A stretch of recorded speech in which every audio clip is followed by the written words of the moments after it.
Hi hello அனைவருக்கும் வணக்கம். நான் தான் உங்கள் சகுந்தலா எஸ்எஸ் குமாருங்க. எல்லாரும் எப்படி இருக்கீங்க? நல்லா இருக்கீங்களா? எதுக்காக இந்த வீடியோ அப்படின்னா, என்னை வந்து நிறைய பேர் லைவ்ல நலம் விசாரிச்சிங்க. அவங்களுக்காக தான் இந்த வீடியோ. அக்கா என்னாச்சுங்க, உடம்புக்கு என்னாச்சுன்னு சொல்லி கேட்டுட்டு இருந்தீங்க. ஒன்றும் இல்லைங்க, கீழே விழுந்துட்டேன். சனிக்கிழமை ஈவினிங் வந்து கீழே விழுந்துட்டேன். என்னோட முகமே இது உங்களுக்கு தெரியுமே, என்னோட முகம் எனக்கே நல்லா மாற்றம் தெரியுது.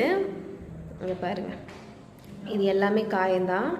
இந்த சைடும் அடித்து இந்த சைடு வந்து நல்லா புஷ்ஷுன்னு இவ்வளோ பெருசு வீங்கிருது. இன்றைக்கி பரவாயில்லைங்க. நேற்று முந்தானத்தில் ரொம்பவே வீங்கிருது. இந்த சைடு இவ்வளோ பெருசு, இங்கே வந்து நல்லா புஷ்ஷுன்னு வீங்கிருந்தது. மூச்சு விட ரொம்ப கஷ்டமாக இருந்தது.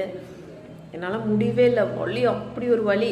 நேற்று காலையில் இவங்களும் ஒர்க்குக்கு போயிட்டாங்க. நேற்று காலையில் பக்கத்தில் ஒரு ஹாஸ்பிட்டல் இருக்குது அப்படின்னு சொல்லி அங்கே போனால் அங்கே க்ளோஸ் ஆகிருந்தது. வேறு எங்கே போகிறதுன்னு எனக்கு தெரியல. வலியோடையே வந்து படுத்துட்டேன் பேசாமல் அமைதியாக படுத்துட்டு. அப்புறம் ஈவினிங் இவங்க வந்துட்டு தான் ஹாஸ்பிட்டல் கூப்பிட்டு போனதுக்கப்புறம் தான் சொல்லுவாங்கல்ல, நம்ம ஏதாவது வந்து நம்ம வந்து ஒன்றுக்கு வைத்தியம் பார்க்க போனால் தான் தொடர்ந்து இன்னொன்று தெரியும் நமக்கு அப்படின்ற மாதிரி.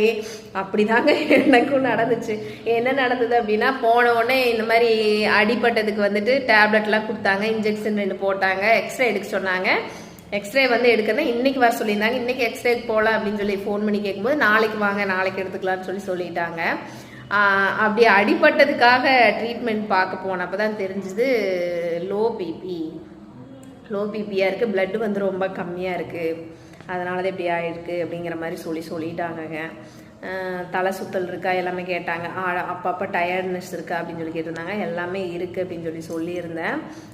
செக் பண்ணி பார்த்ததில் லோ பிபி இருக்குங்க, பிளட்டும் ரொம்பவே கம்மியாக இருக்குது, பார்த்துருங்க அப்படின்ற மாதிரி சொல்லிட்டாங்க. நம்ம ஒன்றுக்கு என்ன சொல்கிறது, ஒன்றுக்கு ட்ரீட்மெண்ட் பார்க்க போகும்போது தான் நமக்கு இவ்வளோ ப்ராப்ளம்ஸ் இருக்குது அப்படிங்கிற மாதிரி தெரிஞ்சுது. சரி, ஓகே, இனி நம்ம உடம்பு எப்படி சரி பண்ணணுமோ அப்படி பண்ணிக்க வேண்டியதுதான். எம்எல் அக்கறை எடுத்து வந்து கேட்ட உறவுகள் எல்லாருக்குமே ரொம்ப நன்றி. என்னையும் கேட்குறதுக்கு இப்படி உறவுகள் இருக்கீங்க அப்படின்னு நினைக்கும் போது ரொம்ப சந்தோஷமாக இருக்குது. சரி, ஓகேங்க, இந்த வீடியோ உங்களுக்கு பிடிச்சிருந்தா லைக் பண்ணுங்கள், ஷேர் பண்ணுங்கள், கமெண்ட் பண்ணுங்கள், மறக்காமல் சப்ஸ்கிரைப் பண்ணிக்கோங்க. அக்கா பார்த்துருங்கக்கா, ஏங்கா இப்படி அப்படின்னு ரொம்ப அக்கறை எடுத்து கேட்டீங்க. ரொம்ப சந்தோஷமாக இருக்குது. சரி, ஓகேங்க, பாய். இப்படி ஒரு உறவுகளை சம்பாரிச்சு வச்சுருக்கேன்.